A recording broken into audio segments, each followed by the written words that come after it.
ये कहानी दो ऐसे प्यार करने वालों की है जो कि लाइफ में एक दूसरे से कई बारी मिले और कई बारी बिछड़ भी गए। फिर आखिर में उन दोनों के साथ क्या हुआ, क्या वो एक हो पाए, क्या वो एक दूसरे से मिल पाए। 15 साल की जो लव स्टोरी थी, क्या वो पूरी हो भी पाई या नहीं। तो चलिए जानते हैं आज की इस कहानी में। तो कहानी की शुरुआत में हम एक स्विमिंग टीचर को देखते हैं जिसका नाम जैंग होता है। आज उसे उसकी हाई स्कूल की गर्लफ्रेंड का लेटर मिला जिसका नाम योंग है। उस लेटर को पढ़कर जैंग को उसके पुराने दिन याद आ जाते हैं और इसी के साथ ये कहानी पास्ट में चली जाती है, जहाँ पर हम जैंग को देख पाते हैं जो कि स्कूल में सबसे नालायक लड़का था। वो हमेशा अपने दोस्तों से झगड़ते रहता था।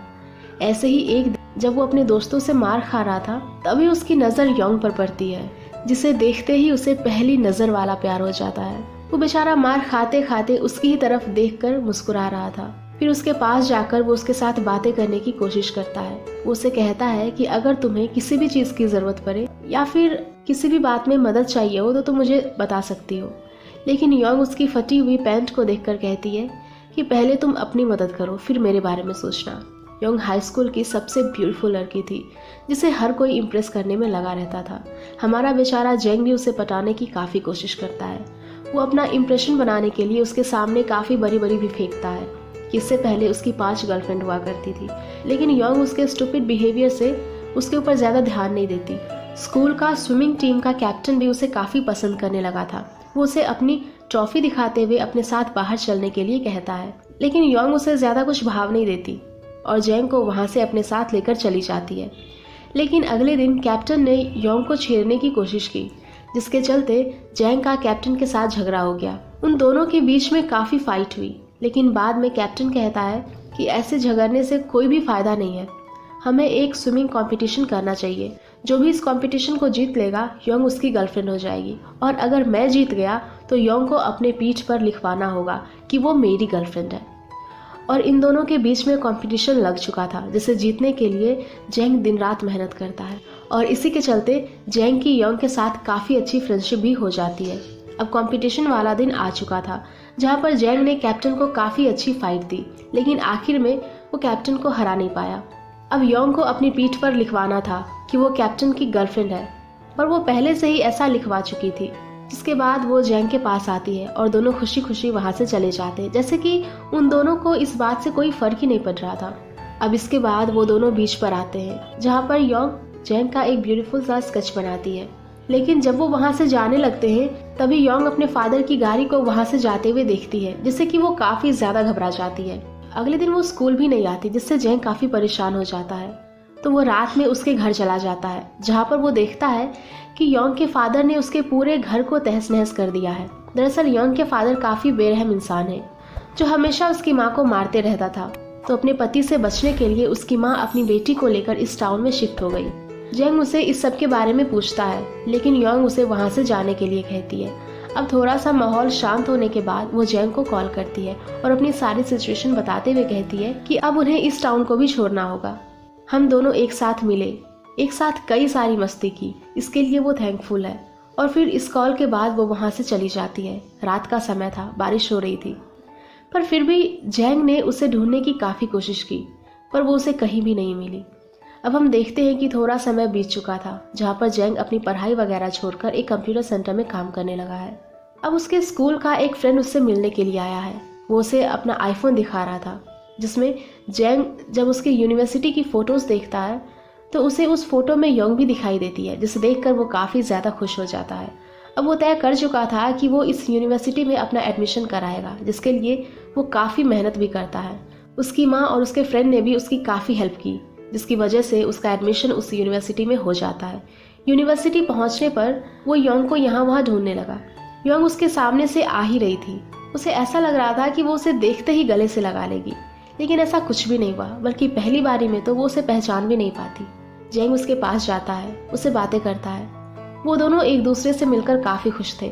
योंग उसे बताती है कि वो यहाँ पर फैशन डिज़ाइनिंग सीख रही है। फिर योंग ने उससे पूछा कि तुम यूनिवर्सिटी में क्या कर रहे हो, तो वो बताता है कि मैं तुम्हारे लिए कुछ भी कर सकता हूँ। योंग के और भी पास रहने के लिए जैंग लड़कियों के चीयर अप ग्रुप को ज्वाइन कर लेता है, जिसे देखकर योंग को उसके लिए काफ़ी बुरा लगता है। वो उसे बता देती है कि उसका ऑलरेडी एक बॉयफ्रेंड है जिसका नाम चैंग है, जो कि एक फुटबॉलर भी है। जिसके लिए आज उसे लड़कियों के साथ चीयरअप करना होगा। जैंग की ऐसी हालत देखकर उसके दोस्त उसका काफी मजाक भी उड़ाते हैं। अब अगले सीन में हम देखते हैं कि एक लड़की के पीछे एक लड़का भाग रहा था, जिसे देखकर जैंग उस लड़की की मदद करता है और उस लड़के को मार पीट कर वहां से भगा देता है। अब फिर अगले ही दिन इन दोनों को जेल के अंदर बंद कर दिया जाता है, क्योंकि कल जिस लड़की की इन दोनों ने हेल्प की थी वो दरअसल में एक चोरनी थी जो इस लड़के के बैग को चुराकर भाग रही थी। इन दोनों को अपनी हरकत पर काफी हंसी आती है, जिसके बाद ये दोनों इधर उधर की बातें करते हैं। अब हॉस्टल आने के बाद योंग बताती है कि आज उसका बर्थडे है, लेकिन वो बाहर नहीं जा सकती क्योंकि उसकी तबीयत कुछ ठीक नहीं है। तो वो योंग को खुश करने के लिए कुछ फायरवर्क्स लेकर आता है और हॉस्टल के छत पर जला देता है, जो कि दिखने में इतना ब्यूटीफुल लग रहा था कि पूरा हॉस्टल बाहर आ चुका था। इस रोमांटिक माहौल में जो भी लड़की लड़का एक दूसरे से प्यार करते थे वो एक दूसरे से कन्फेस कर लेते हैं। अब एक दिन जैंग जब लाइब्रेरी में होता है तो वो चैंग को एक दूसरी लड़की के साथ देख लेता है जो कि हॉलीडे प्लान कर रहे थे।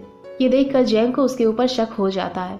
चैंग ने योंग से वादा किया था कि अगर वो इस फुटबॉल मैच को जीत जाता है तो वो उसके साथ हॉलीडे पर चलेगा, लेकिन आज वो जानबूझकर इस मैच को हार रहा था, जिसे देखकर वो ये सारी बातें योंग को बता देता है, पर वो उसकी बातों पर यकीन नहीं करती। जैंग काफी गुस्से में था तो वो चैंग को वहीं पर ही पीट देता है, जिस बात से गुस्सा होकर योंग भी उससे रिश्ता तोड़ देती है। अब अपने करियर को आगे बढ़ाने के लिए जैंग स्विमिंग स्टार्ट कर देता है और ऐसे ही धीरे धीरे 7-8 साल बीत जाते हैं, जहां आजकल जैंग की एक अमीर गर्लफ्रेंड भी है। तो उसके दोस्त उसे सजेस्ट करते हैं कि तू उससे शादी कर ले तो तुम्हारी जिंदगी बन जाएगी। पर वो एक दिन ऐसे अपने दोस्तों के साथ बाहर घूम रहा था तो उसे वहां पर योंग अपने बॉस के साथ दिख जाती है। वो उसके साथ बातें करता है, जहाँ पर योंग बताती है कि वो मॉडलिंग का काम करने लगी है। जैंग को उसका काम पसंद आता है, पर वो कहता है कि तुम्हारा इंटरेस्ट फैशन डिजाइनिंग में था, तो मैं चाहता हूँ कि तुम अपने पैशन को ही फॉलो करो। अब इसके बाद जैंग उसे एक शूटिंग लोकेशन पर लेकर जाता है, जहाँ पर योंग ठीक तरीके से परफॉर्म नहीं कर पाती, जिस वजह से उसकी जगह एक दूसरी मॉडल को दे दी जाती है, जिससे योंग को काफी बुरा लगता है। घर जाकर वो अपने कुछ ड्राइंग्स को देखने लगती है, जिससे उसे भी ऐसा लगता है कि वो अपने पैशन को मिस कर रही है। जैंग उसे हैप्पी फील कराने के लिए बीच के पास लेकर आता है। आज बीच के अंदर एंट्री बंद थी, तो जैंग उसे याद दिलाता है कि हम पहले भी जेल के अंदर जा चुके हैं, तो हमें क्या डरना। बीच के पास आने के बाद वो दोनों डायरेक्टर को खूब गालियां देते हैं, अपने पुराने दिनों को याद कर खूब सारी मस्ती करते हैं, जिसके चलते जैंग योंग के काफी करीब भी आ जाता है। योंग को ये ठीक नहीं लगा तो वो वहां से चली जाती है और अगले 1 हफ्ते तक इन दोनों में कोई भी बात नहीं हुई। अब जैंग का कंपटीशन था तो वो योंग को कॉल करके बताता है कि आज मेरा कंपटीशन है, तो मैं चाहता हूँ कि तुम मुझे चीयर अप करने के लिए आओ। लेकिन उसी दिन मौसम काफ़ी ख़राब हो जाता है। जैंग ने टीवी पर एक न्यूज़ देखी तो एक पेड़ गिरने की वजह से कुछ लोग रास्ते में ही फंस चुके थे, और ये वही रास्ता था जिस रास्ते से योंग कंपटीशन में आने वाली थी। वो काफ़ी परेशान हो जाता है और उसकी रेस भी स्टार्ट होने वाली थी, लेकिन उसे योंग की चिंता भी सताई जा रही थी। तो अब अपना कंपटीशन छोड़कर वो उसे बचाने के लिए चला जाता है। रास्ते में उसे योंग मिल जाती है, जो कि इतने तूफान में भी जैंग के कंपटीशन की ओर आ रही थी। जैंग बताता है कि मैंने तुम्हें कॉल करने की काफ़ी कोशिश की, लेकिन तुम्हारा फ़ोन ही नहीं लग रहा था, इसीलिए मैं काफ़ी परेशान हो गया। हम दोनों जब से मिले हैं हम किसी न किसी वजह से एक दूसरे से अलग हो जाते हैं, लेकिन इस बार मैं तुम्हें नहीं खोना चाहता। जिन बातों को सुनकर योंग भी उसे अपने गले से लगा लेती है, जिसके बाद योंग कहती है कि हमें फिर से कंपटीशन में जाना चाहिए, शायद वो तुम्हें सेकंड चांस दे दे। फिर जब ये दोनों वहाँ जाने लगते हैं तभी जैंग एक बोट को देखता है जो कि योंग के ही ऊपर गिरने वाला था, लेकिन समय रहते ही वो उसे बचा लेता है और अब उसका एक हाथ भी फ्रैक्चर हो चुका था, जिसके चलते अब वो काफ़ी लंबे समय तक स्विमिंग नहीं कर पाएगा, जो बात योंग को भी काफ़ी हर्ट करती है। लेकिन जैंग कहता है कि जब तक तुम मेरे साथ हो मुझे किसी भी चीज़ की ज़रूरत नहीं है। अब इसके बाद इन दोनों का प्यार काफ़ी बढ़ चुका था, दोनों एक साथ भी रहने लगे थे। योंग अपनी जॉब करती है तो जैंग घर के सारे काम कर लिया करता था और अब उसका हाथ भी धीरे धीरे रिकवर होने लगा था। एक दिन वो दोनों एक शॉप के अंदर जाते हैं जहाँ पर योंग ने जैंग के लिए एक रिंग बाय की थी जो वो उसे हमेशा से देना चाहती थी। जैंग कहता है कि जब सब कुछ ठीक हो जाएगा तो एक दिन मैं तुम्हारे लिए एक डायमंड रिंग लेकर आऊँगा। अब जैंग को स्विमिंग करनी थी तो डॉक्टर से ओपिनियन लेने के बाद वो हॉस्पिटल आता है, जहाँ पर डॉक्टर बताते हैं कि तुम्हारा हाथ काफ़ी अच्छी तरीके से रिकवर हुआ है, लेकिन तुम फिर भी स्विमिंग नहीं कर सकते। जिसे सुनकर उसे काफ़ी बुरा लगा।